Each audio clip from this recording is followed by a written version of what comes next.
71 साल के Vladimir Putin ने रूस के राष्ट्रपति के तौर पर 5वीं बार शपथ ले ली है।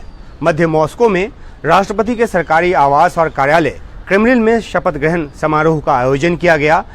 शपथ ग्रहण के मौके पर राष्ट्रपति पुतिन ने भाषण दिया और इस भाषण की सबसे अहम बात ये रही कि उन्होंने कहा कि वो पश्चिम के साथ बातचीत को तैयार हैं। कहा कि रूस एक ईमानदार सहयोगी की भूमिका निभाने को तैयार है, बशर्ते पश्चिम भी इसी तरह का ईमानदार रवैया अपनाए।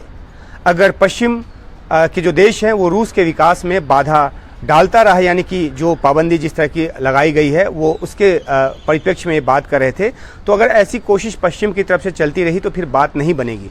उन्होंने रूस को पश्चिम का विक्टिम बताया और यूक्रेन रूस युद्ध के लिए पश्चिम को ही जिम्मेदार ठहराया। उन्होंने कहा कि रूस की सुरक्षा जो है वो सबसे ऊपर है, यानी कि इस भाषण में जहां पुतिन ने पश्चिम की तरफ एक हाथ बढ़ाया, वहीं रूस की सुरक्षा से समझौता न करने की बात कर यूक्रेन युद्ध में जो उनका रुख रहा है अब तक का, उसी को बरकरार रखा। प्रधानमंत्री या राष्ट्रपति के तौर पर पुतिन जो हैं 1999 से ही लगातार रूस की सत्ता में हैं। इस साल 15 मार्च से 17 मार्च तक 3 दिनों के मतदान में पुतिन को 87% से अधिक वोट मिले और मैं भी उस कवरेज के लिए मॉस्को में था और वहाँ ये कहा जा रहा था कि कोई रास्ते में कोई कांटा नहीं है और एक बार फिर वो राष्ट्रपति निर्वाचित होंगे, और वही हुआ। हालांकि रूस में हुए इस चुनाव को लेकर अधिकतर पश्चिम देश जो हैं वो एक ऐसी राय रखते हैं कि ये फर्जी चुनाव है। रूस में एक मजबूत विपक्ष की गैरमौजूदगी की वजह से यहाँ के जो चुनाव हैं उनको एक तरफा माना जाता है। ये भी आरोप लगाया जाता है कि ये राष्ट्रपति पुतिन हैं जिन्होंने विपक्षी नेताओं के खिलाफ अत्याचार किए, उनको जेलों में डाला और अपने आप को मजबूती दी। ताज़ा उदाहरण जो है एलेक्सी नवाल्नी का दिया जाता है, जिनकी की जेल में मौत हो गई राष्ट्रपति चुनाव से कुछ समय पहले। वे पुतिन के धुर विरोधी थे और उनके खिलाफ साइबेरिया के इलाके में खासतौर पे जमकर प्रचार में जुटे थे जब उनको जेल में डाला गया उसके पहले। हालांकि क्रेमलिन नवाल्नी की मौत के पीछे किसी तरह की साजिश की बात से इनकार कर चुका है।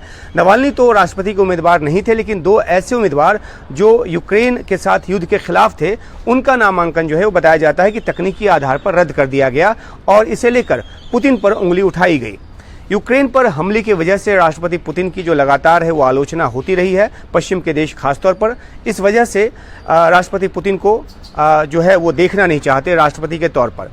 नेटो देशों ने इस शपथ ग्रहण समारोह का बहिष्कार किया। अमेरिका, यूके, जर्मनी जैसे देशों के अलावा बाल्टिक देश, लातविया, लिथुआनिया और एस्टोनिया ने भी बहिष्कार किया।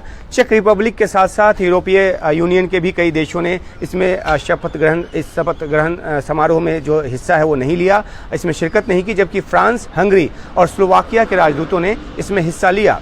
रूस के संविधान के मुताबिक कोई भी व्यक्ति 2 बार से अधिक राष्ट्रपति नहीं बन सकता था, लेकिन 2020 में देश में एक रेफरेंडम के बाद राष्ट्रपति पुतिन ने एक नए कानून पर दस्तखत किया, जिसमें उन्होंने अपने पहले के 2 कार्यकाल को रीसेट कर दिया। यानी कि जो नया कानून बना उसके बनने से पहले जो कार्यकाल जो हैं उनके राष्ट्रपति के तौर पर वो नहीं गिने जाएंगे और नए सिरे से 2 कार्यकाल उन्होंने हासिल करने का जो प्रावधान है वो कर लिया। और इसलिए 2012 और 18 में राष्ट्रपति चुने जाने के बावजूद पुतिन जो है इस बार के चुनाव में भी उतर पाए और फिर निर्वाचित हुए। और इस बार ही नहीं, वे 2030 के चुनाव में भी उतरेंगे और 2036 तक राष्ट्रपति बने रह सकते हैं।